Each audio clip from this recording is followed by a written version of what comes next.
Getting a raise and still watching your checking account hit zero before the month ends is not misfortune. It is lifestyle inflation eating the gap you thought you earned.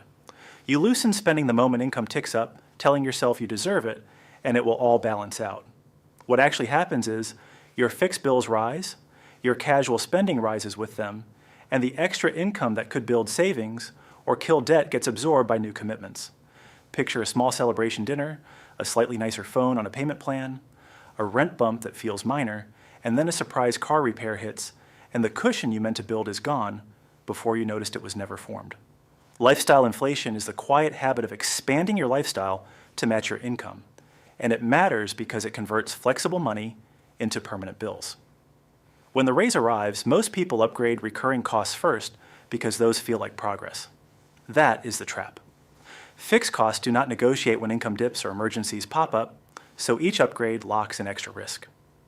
The correction is simple. Treat raises as raw material for goals first, and only allow lifestyle upgrades that keep your fixed bills stable. If you do not design a rule for raises, lifestyle inflation will design one for you. Here's what it looks like in real life. A person gets a raise of $500 a month and immediately moves to a pricier apartment, adds streaming bundles, and starts ride shares instead of transit because time feels more valuable now. The raise disappears, not because anything outrageous happened, but because the monthly nut expanded to swallow it. The lesson is that small recurring choices outrun a single pay bump every time, unless you block them at the start. The most common beginner mistake is thinking tiny additions do not count because they are each small.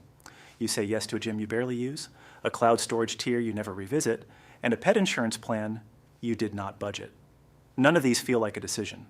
Put together, they crowd out the exact dollars that would have built a buffer or crushed a credit card. The fix is to treat every new recurring charge as if it were rent. Deliberate, written down, and weighed against your highest priority uses for money. What this mistake costs you is simple and not abstract. Higher fixed costs strip you of choices when something changes at work or at home. A flat tire turns into a card balance that you then drag for months. Travel for a family event goes on a payment plan you never intended to take. The next time a better opportunity shows up that pays less at the start, you cannot take it because your monthly promises are inflexible.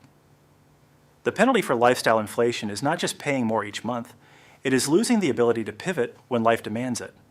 Create a rule that stops the creep before it starts.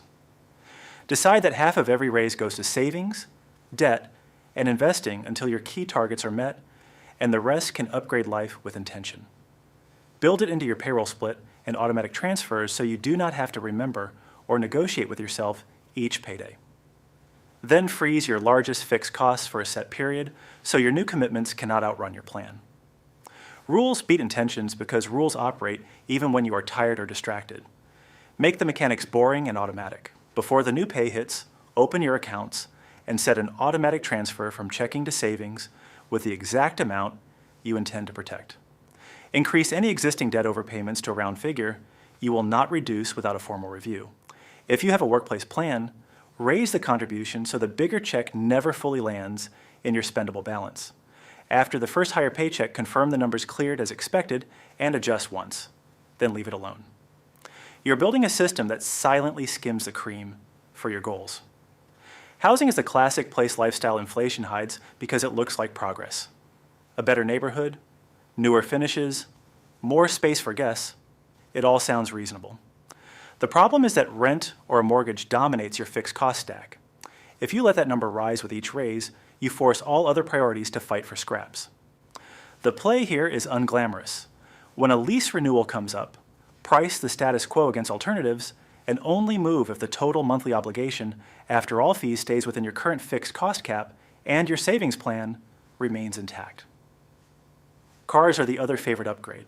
The ad says you can afford the monthly payment, and the dealership makes it effortless to trade up. Payments feel manageable because the first month is distant and the vehicle feels like an asset. Here's the truth. A payment plan strips cash flow every month, and that is the resource you need to handle surprises and invest. Drive what fits your balance sheet today, not your imagined future self.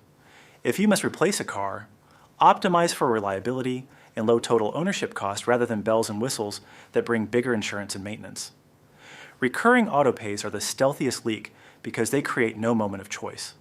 A single new payment of $200 a month is not a harmless treat. Redirected into savings or debt reduction, it builds a full emergency fund in a year. The gap is not theoretical. It is exactly what pays for the next flat tire without interest and without panic. The move is clear. Audit your autopays line by line, cancel what you do not use weekly, and forbid any new recurring charge unless you drop an old one to make room. The creep also shows up in micro choices. You swap groceries for the premium brand because the store label feels cheap after the raise. You take cabs instead of trains because your time must be worth it now. You add weekend takeout as a default rather than a plan. None of these is a crime. Too many at once becomes a pattern. Put a cap on premium swaps per shopping trip, default to transit for close routes, and plan one restaurant meal at a time instead of sliding into a new routine you never priced. Windfalls and bonuses belong under the same rule as raises. People treat them as celebration money and then complain that progress never sticks. A bonus is the simplest way to close a gap on a goal without pain because it is money you were not counting on.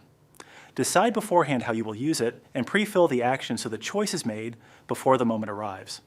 If you want a slice for fun, cap it in writing and make it a single experience, not a new subscription that persists long after the buzz fades. Taxes and benefits can shrink a raise on the way to your checking account, and that matters for planning. If you assume the entire announced raise will land, you will overcommit and scramble later.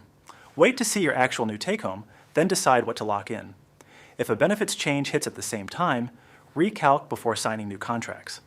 The correct order is earn, observe, adjust, then commit. People do the reverse and end up cutting transfers because bills cannot move. That is exactly the opposite of what you want. Your calendar can protect you if you use it. Put a personal review on the date your lease renews and the date your insurance renews. Make those decisions early with numbers in front of you rather than in a rush after a slick email lands.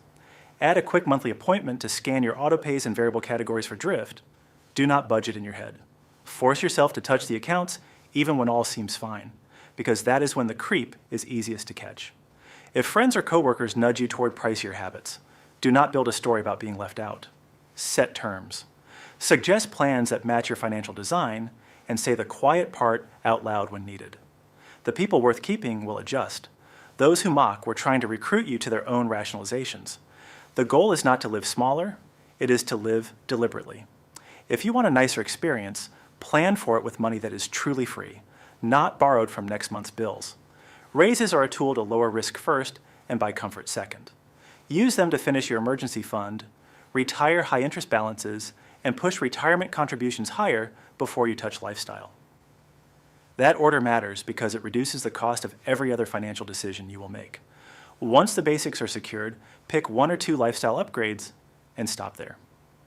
Flooding your life with new monthly promises is the slowest way to feel any happier and the fastest way to stay stuck. You will hear people say you cannot save your way to wealth, that only investing moves the needle. That is half true and mostly useless if your spending eats every increase. Investing only works with cash flow to feed it. Lifestyle inflation starves it. Keep your baseline stable while income rises, and you will have more to deploy into the plans that actually grow. Your future portfolio is not built from one heroic trade. It is built from money you refuse to leak out in subscriptions and payment plans. This habit also changes how you evaluate opportunities. With lower fixed costs, you can take a job that pays less today, but builds skills you monetize later. You can start a small project on the side because you can afford some ramp time. You can move for a better market because you are not anchored by outsized rent. Flexibility is not a slogan. It is the practical effect of bills you can carry without thinking and savings that make small hits irrelevant. Lifestyle inflation blocks that. Resisting it unlocks it. When you do choose to upgrade, do it like a grown-up. Price the whole decision, not just the sticker.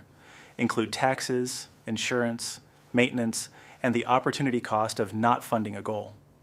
Decide what you will drop to make room in the same category. If you cannot find room without touching savings and investing rules, the answer is no for now. You are not depriving yourself, you are sequencing. Most people spend wildly out of order and then wonder why progress is choppy. If this sounds strict, remember it is easier than playing whack-a-mole with bills later. A clear rule for raises removes dozens of small debates each month. You get to say yes, but you say yes with boundaries you set when your head was clear. That is how you stop living at the edge of your paycheck even as your paycheck grows. Most adults never learn this because no one teaches them process, only tips. Tips fade, process holds. The important shift is this. A raise is not permission to live bigger. It is a chance to widen the space between what you earn and what you promise. And that space is where every smart move in your financial life happens. Next, we will cover what is diversification and why it protects you, so the money you keep from lifestyle inflation does not ride on a single bet.